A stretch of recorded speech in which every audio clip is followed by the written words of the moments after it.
Helmets are for safety.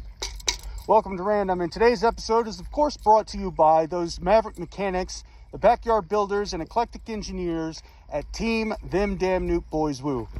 And I'm out here because, well, my editor kicked me out of my the garage I sleep in so he can work on the golf cart that he calls my roommate because he's getting it ready to sell.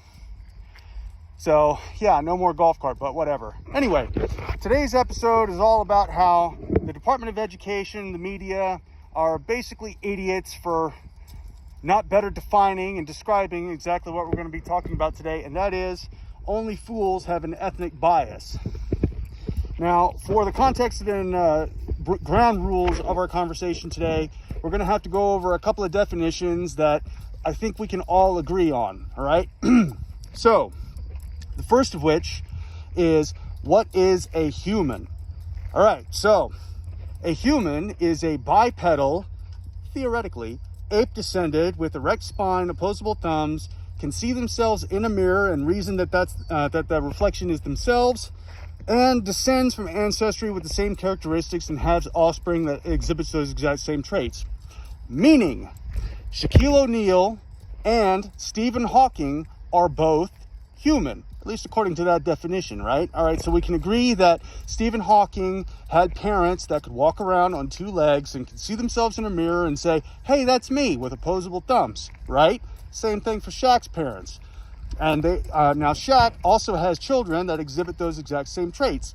So they both fit that definition of humanity. Now, what do they have in common? They are both human, right? Now, the difference is their ethnicity. Now, that is because their genetic ancestry differs from one to the other.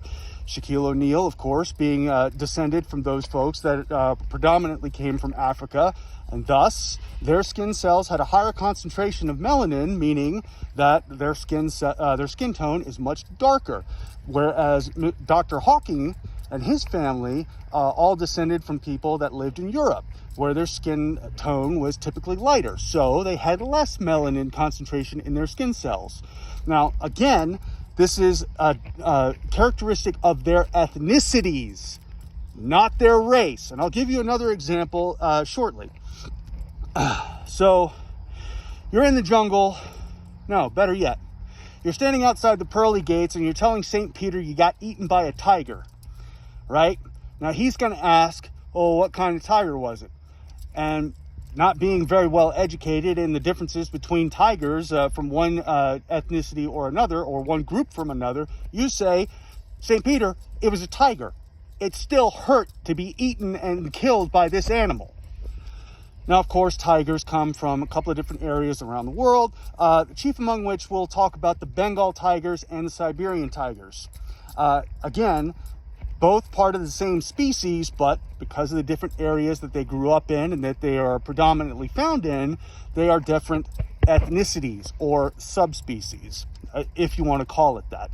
We'll just say ethnicities because, well, it makes more sense in the context of this conversation. Now, an ethnicity for our conversation is being of the same species or race with slight physical differences due to environment. However, they can also be cultural differences that differentiate from one ethnicity to another. A reasonable example of this would be the Scots and the English. They're both from the same island. They're both European. They both have lighter skin tones, but the cultures are vastly different. And if you confuse one for the other, good luck, because it's likely to get very unpleasant very quickly. So, we discussed what we accept to be a human. We discussed exactly what the differences is between a human of one ethnicity and a human of another ethnicity. Well, how do you determine what is human and what isn't based on looks or behavior? Well, that's a little more difficult to explain, really. You really have to go on evidence, particularly historical evidence, particularly in some cases even criminal evidence. I mean, there's definitely examples of that where somebody appears human but definitely isn't. Now, I'm going to go ahead and give the next 30 seconds for my editor to put pictures over my shoulder of what exactly we're talking about. So somebody that looks human, but definitely isn't. So editor, just over here, please.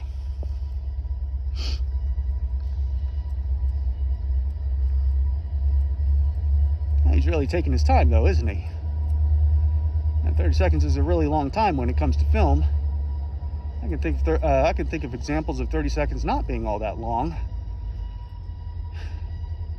But when you see it on a recording,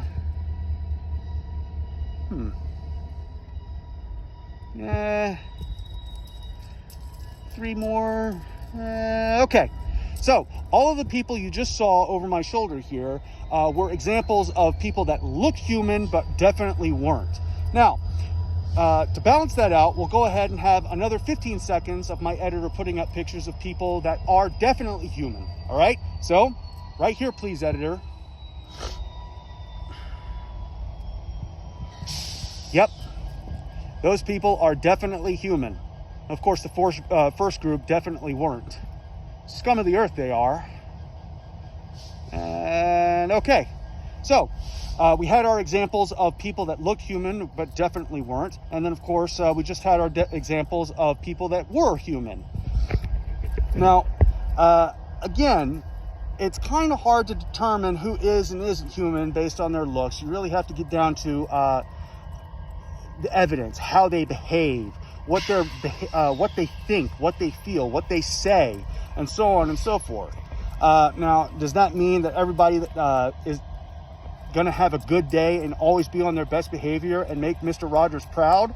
No, absolutely not. Because remember, all of the people that you just saw are human, meaning they're all fallible, and they're allowed to have bad days, just as much as you're allowed to have bad days. So remember, just because somebody's not necessarily behaving or acting towards you in the best possible way, it doesn't mean they're a monster like the first group of people you saw. But maybe they're just having an off day, and that's how it is. So we discussed the differences between ethnicities, it being cultural differences or evolutionary differences from genetic ancestry from different places around the planet. We talked about what a race is, and again, the difference between that. All right. So if I say, for example, hang on a second, let's wait for this guy right here.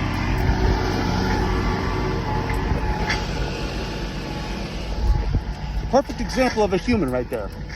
Okay, so let's say, for example, I say the human race is the most dominant, most sophisticated race currently on the planet Earth. There would be a lot of people that agree with that statement, right? Well, I've got some unfortunate news for you. If you agreed with that statement, by definition, you are a racist. Now, that doesn't mean you have an ethnic bias. What's an ethnic bias? An ethnic bias is the insane notion that somebody from a different ethnic group is or is not equal to another. All right, so there's a lot of examples of those morons in history, and what their sticky ends ultimately ended up being. I'll leave that to you guys to do your own research. So, only fools have ethnic bias, and I think that about covers it for today. By now, I think my editor is probably done in the garage, so I'm going to go take a nap while he edits this video for me. If you got anything out of this, please like, comment, and subscribe down below. It really helps out with the YouTube algorithm. My editor's getting really irritated that this channel hasn't produced any net positive results in terms of paying bills, and I'm kind of agreeing with him. So like, comment, and subscribe down below, and feel free to share this with anybody you think might gain something from this. And as always, keep it random.